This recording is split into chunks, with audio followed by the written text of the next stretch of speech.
There has been this tradition at the Saskatchewan Hospital, if you read its history now, for some number of years, and I think it'll be this building's legacy to a new building, and more on that in a moment. Dr. James Walter McNeil was the first medical superintendent of the Saskatchewan Hospital. He arrived in 1913 and stayed until 1945. The Encyclopedia of Saskatchewan tells us that Dr. McNeil spent 8 months in England and the United States prior to coming to North Battleford.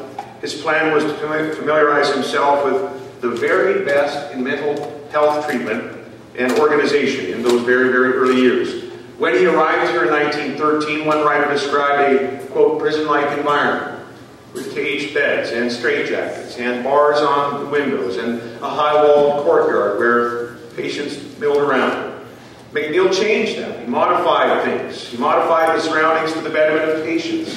The walls around the courtyard were demolished. The use of mechanical restraints forbidden. He banished the use of certain words in describing the facility.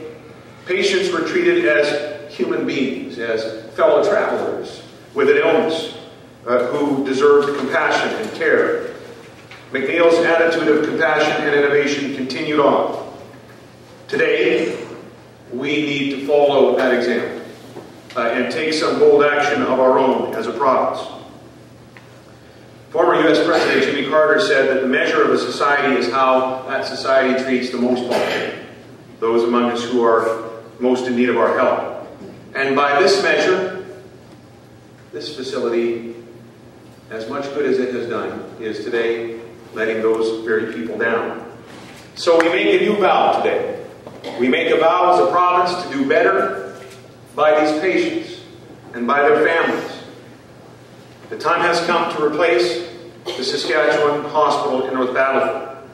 So it's my pleasure today to announce that the construction of a new psychiatric rehabilitation hospital will start in 2013 or sooner, depending on detailed planning and preparation that will begin immediately, because we're advancing the $8 million for that planning and design.